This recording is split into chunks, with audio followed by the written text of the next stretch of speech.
I finally upgraded my phone lately, and that meant being able to try all the new gacha and mobile games that I missed over the last 3 years. And playing through them had me go through the same daily gameplay loop again and again. So, for today's critical thought, I want to talk a little bit about the three phases of gameplay in every mobile game, and why if you mess up on any one of them, it is going to be a huge issue for your design.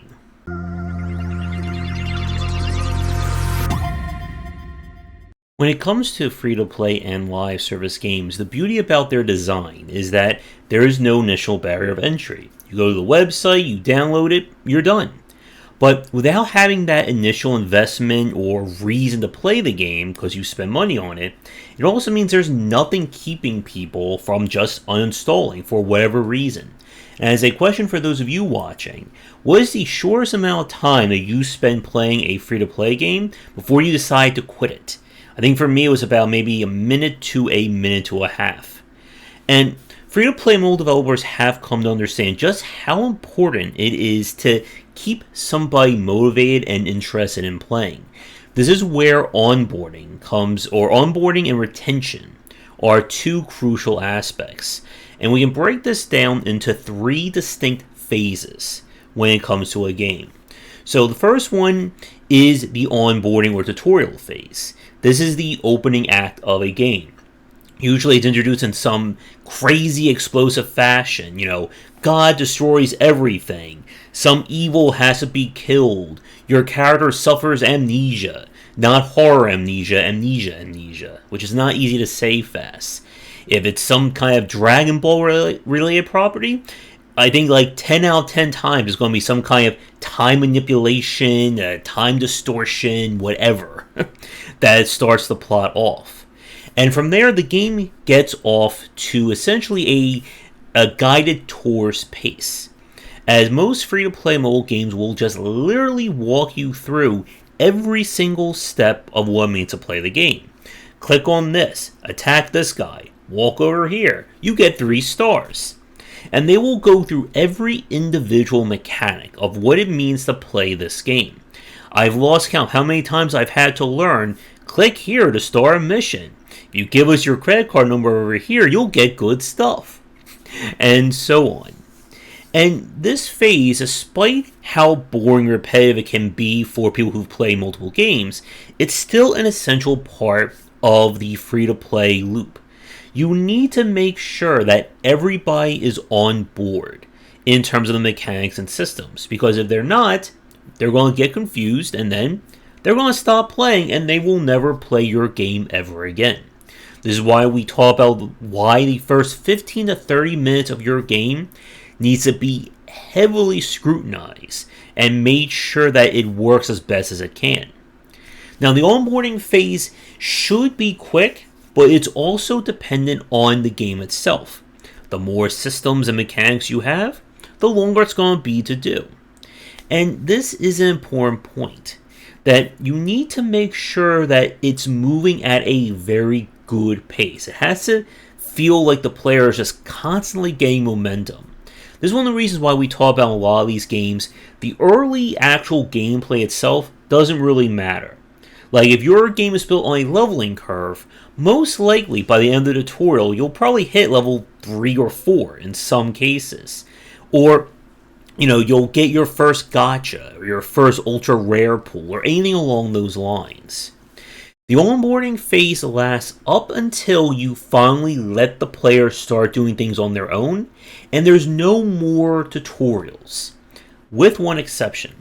As we know with many free-to-play mobile games, they love to introduce additional subsystems. The, construct a base mode, the daily quests, raids, PvP, multiplayer, anything along those lines. And they'll be set up at various gates based on the player's progress or overall count level.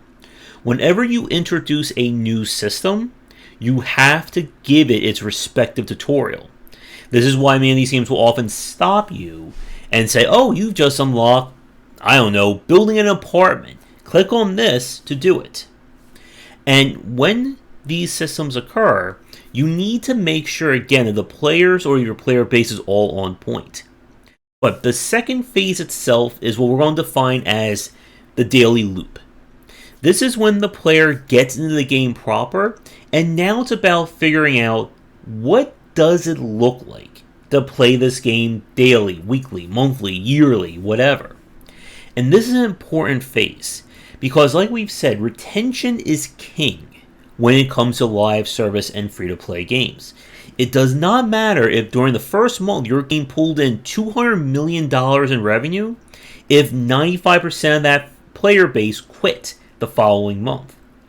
And the goal of every live service game is that it wants to be your daily game.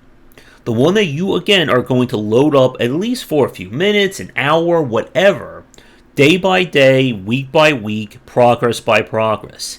Because the more weight that you attach to playing this game, the more likely you're going to stick around, and of course, the more likelihood you're going to spend money. This is one of the things that I talked with Ramin about, and how it's generally accepted that 15 days, or about 2 weeks, is that magic number in terms of playtime that somebody will decide whether they are all in or not on a game. If you lose them before that point, most likely they are never going to come back to your title no matter what you add going forward. Now, the daily loop phase is very tricky because you are defining, again, what does this look like? And games will have different gameplay or daily loops, again, based on what it means to play them. In some games, your daily loop could be 10 minutes, 20 minutes, maybe 2 5-minute matches in a game. It could be 40 minutes, an hour, 2 hours, depending on what's unlocked. And it's very common in a lot of these titles to introduce more elements to the daily loop as the player levels up. Because again, more systems means more things that have to check on. But you need to be really careful about this, because I find that if the daily loop becomes too long, the game starts to feel like work. When suddenly it goes from, yeah, I can play this 20 minutes in my leisure, to I must dedicate an hour and a half to this game every 24 hours or I will fall behind. And this is what happened when I played Marvel Strike Force, that originally the daily loop was sign on, get my rewards, do enough missions that are available, play a little arena, do a little versus, done. Maybe 30 minutes, give or take. But then as I leveled up and as more stuff unlocked, then I had to add in spending an extra 20 minutes doing daily raids with your guild, an extra 40 minutes having to do their alliance versus alliance mode, another 20 to 30 minutes doing like any kind of specific events, and then their ultra difficult raid at the end. And then suddenly I was spending an hour and a half to 2 hours, or I would start to fall behind. And it just eventually weared on me, and more importantly, it made it hard to do other stuff. Now, the daily loop is also where, again, the player is going to determine whether or not they're going to stick around. And also, what does progression look like in your game? During this phase, this should be the most rapid element when it comes to progressing. You should be doing lots of quests, getting lots of resources, doing lots of pulls if your game has gotchas and banners. And again, this is about figuring out, okay, I understand this game. Do I like this game? Yes or no?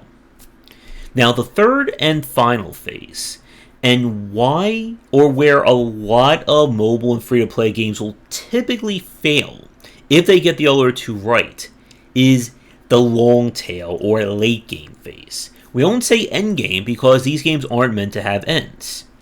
This is about what does max level play of your game look like. Now again, the actual game to max level is different based on the game in question. It could be, I don't know, level 50, level 20, level 2000. It doesn't really matter. But the point is, there must be systems and gameplay available that is different from playing the base game.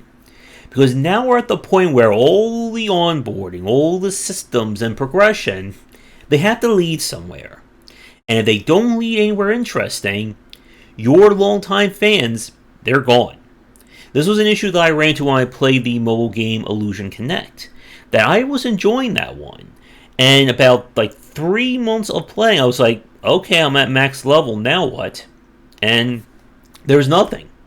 They again added in more daily stuff to do, but that was just extending the time. It didn't feel like there was anything there that was actively, rewarding or testing me on what I was doing. Yes, they can add in more story quests and more, resource grinds. But that's just doing what I've already done. And this is why for a lot of free-to-play and mobile games, they will often go either one or both of these two options for their late game. They will have the ultra difficult, super maximum hard grind of a raid and some crazy boss that's going to take all your 6 stars fully leveled and their gear fully platinum and get additional stars on top of the 6 stars to have any chance at winning. And the reason is that they want that carrot on a stick to be as far away as possible. They want the carrot to be on like a stick, 800 feet up in the air for you to go after. Because they want to give you something to aim for. One of the things that I did like about Marvel Strike Force in that respect was that the final raids that they added was the only way to get like the top characters in the game. You couldn't spend money just to get them. You had to complete these very challenging things and get accompanying really great rewards for it. Now, of course, the other option, one I'm sure every one of you knows or are well aware of, is PvP. Why have to design new story content when you can just let the player base, bash into each other until the cows come home? Everything from Call of Duty, Dead by Daylight, Rainbow Six Siege, any game that has any kind of ranking system and either asynchronous or synchronous multiplayer loves this route. Because as long as there's players, it's essentially infinite content. But you need, again, to establish what this looks like. And even then, that doesn't mean you're done. Because, again, when you have these 3 distinct phases of gameplay, you have to extend them over how many months or years of your game is being developed. This is, again, one of the reasons why Warframe has done so well. They just keep adding in more systems on top of their other systems to make the game bigger and better. This is why gacha games love to add in new heroes, new banners, because every single bit of new content, again, it adds a little bit more length to that long tail design. Because if you run out of content, that's it. People are not going to stick around. And with that said, you have to be able to consider, can this content be achieved by everyone? And again, the discussion about the differences between time and money in terms of value is definitely beyond the scope for today. But you want to, again, incentivize people to play without forcing them to play. There's a difference between somebody wanting to play a game for 5 hours and being told they have to play a game for 5 hours a day.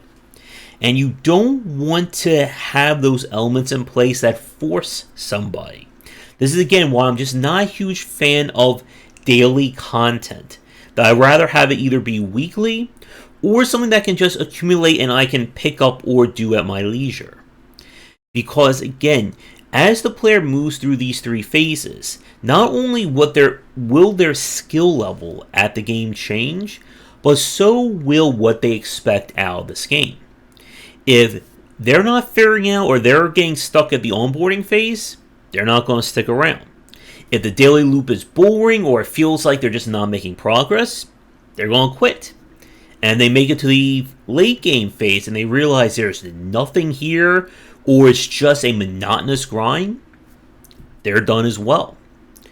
And again, your goal when it comes to developing a live service and mobile game is that you want to get the early and mid phases as locked in as possible as early in the game's life. Because once that stuff is done, once it's motivating, you don't need to touch it. And you can then instead focus on courting or keeping the long tail support going and keeping your most hardcore fans happy. Because they're the ones who are going to be most likely to spend, obviously, money on new banners and new features and stuff like that. So with that said, I want to talk a little bit more about what happens when these phases break down, or how do they break down? What developers have done to avoid this? But first, a quick break. And if you're interested in all my books on design, then you can check out the following. For entry-level students, we have 20 Essential Games to Study, and then the Game Design Deep Dive series that takes an extensive look at different genres, with free-to-play coming in 2022. For this second half, it's going to be, I think, a little bit quicker than what I normally do, just because I definitely covered a lot in the first part of the 3 phases. Now, the footage you're seeing is not from a free-to-play game. This is from Back 4 Blood, which is a retail game, but one that is hopefully, or they're trying, to go the live service route. We could say the same for stuff like Battlefield, Call of Duty, and so on. And one of the things that we talked on the last part is just how important it is to move the player through the 3 phases of tutorial, daily, and late game. And what's very surprising to me is that despite the pedigree and the name of a lot of the major AAA companies, they really tend to fail when it comes to these 3 steps in their onboarding, compared to some of the more popular mobile and free-to-play examples along those lines. So with Back 4 Blood here, I can go over very quickly how the game messes up. So right off the get-go, I don't think you are required to do any tutorial at all, or there wasn't the option of letting me or forcing that on the player when they began. And like I said in the last part, that in today's market I feel is a major mistake. I understand not wanting to bore players. I understand that you don't want expert players to feel like, oh, we have to do the boring stuff before we get into the game. But it's very important to give the player make sure that every player is on the same page. It was very much the same problem that I had when I tried to learn Dead by Daylight. That the rules and explanations that the game gave in terms of how everything worked really don't apply to the current meta and the current elements of the game. And that right there is a major point you have to understand as a developer. When it comes to live service games, they will typically go through system-wide changes when we talk about games that are in the multi-year in terms of their support. And with that level of support, you need to walk the player through how all this is supposed to work. Because what may have happened in year 1 or month 1 of your game may not apply if this game is 3, 4, 5, 6 years old. When I played Fortnite, they had all this crazy stuff on the map. There was a giant robot and bounce things and all this stuff that I had never seen before because, well, I didn't play Fortnite until that very night. And I had no idea what any of it meant. There was literally no onboarding that I could see when I started up playing Fortnite. And that is a huge mistake. As we've said many times over, the beginning of your game, live service or not, is crucial to get that refined. If it's not, it doesn't matter if you have 200 hours of amazing content, because your game is really only going to be 10 seconds long. And when you are trying to introduce new rules, especially if your game has elements unique to it, you have to have onboarding. With Back 4 Blood, when we ran into stuff like the Hag and some of the other crazier enemies and situations, I had no idea what it all meant. I had my friends explain to me what was going on. And that's not how you want to teach a player. To put it simply, it's this. The idea of learn as you go does not work when it comes to live service and free-to-play games. If the player is frustrated or confused 5 minutes into playing your game, there's nothing holding them to keep playing your game. And if you're going to introduce new things over the many months or years, that's going to require you to redo your tutorial. With Dead by Daylight, again, as an example, that tutorial that they have for survivors and killers is so out of date. And I think that was literally the same tutorial that when I loaded up the game for like 10 minutes back in like 2017, 2018, that I played. And again, things have changed. New systems are introduced. And you need to be able to convey that to players. Once again, I've said this before, I'm going to say it again.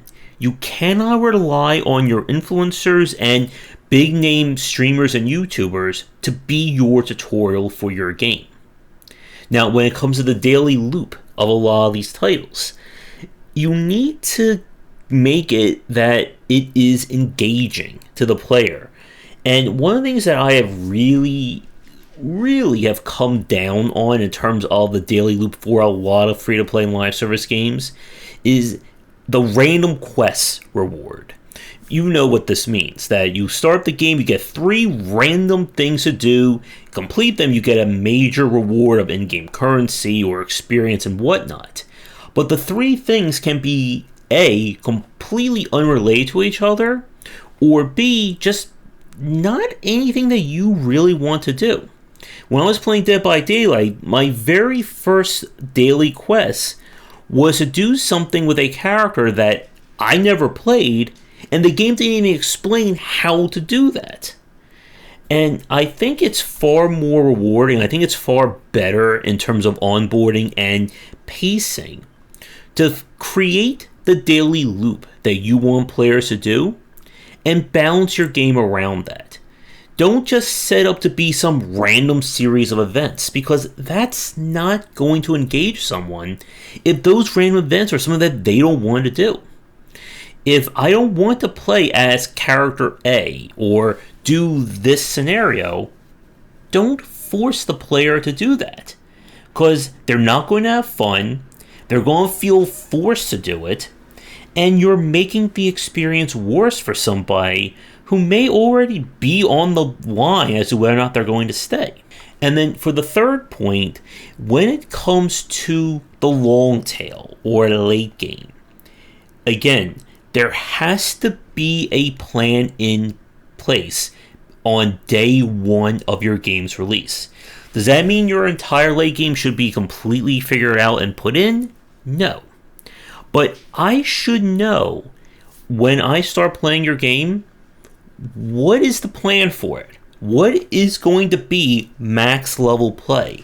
And more importantly, how does max level play differ from everything else? Because this is another point that a lot of developers have tend to mess up on. Late game play is not just doing the mid game and the daily loop, but harder. I need to have something legitimately different. This is why, again, a lot of free-to-play and mobile games will save multiplayer, if it's like a single player or, puzzle style game or whatever, for the late game. They want to make sure that there is something very attractive and very alluring for people to play at the end. They want not only that goal to last a long time, but they want it to be a worthwhile goal. There should be a difference between playing the game at, let's say, 0 to level 10, level 11 to level 30, and then level 30 to level 50, and then level 50 itself. Because if you don't have that rewarding loop, people will get to the end, realize there's nothing else there, and then they'll just going to throw up their hands and stop playing. And even if your game is PvP centric, such as, again, your Call of Duties, your Battlefields, Dead by Daylight, and so on, you still need to give long tail players a reason to play. Again, for a lot of mobile games, they will introduce some super difficult content. There's always the allure of a new character, a new gacha, a new banner. But then if you go that route, you are going to be tethered to it. That means every month, every 2 months, whatever, you need a brand new character with brand new mechanics and brand new features coming out like clockwork. And if you don't have enough late game systems in place, one, you're going to burn out, and two, you're just not going to keep up that pace and keep that level of quality. And trust me, consumers are very much aware when they see content that looks like it was, put together haphazardly or just put together to be a quick buck. And as we all know, the second people call your game pay to win, the timer has started for people to start leaving your game. So, with all that said, we're going to wrap up this week's Critical Thought here. This is not going to be the last one I'm doing on free-to-play mobile design. I'm doing research on it. I'm writing the book right now. So there's going to be a lot more in the coming months. And as always, if you're interested in getting acknowledgement in my upcoming book, donations of $15 or more before January 10th will get that to you. As always, check out our Discord and Patreon link down below and come back for daily discussions on game design here and on game wisdom, where some of the science of games. Until next time, take care.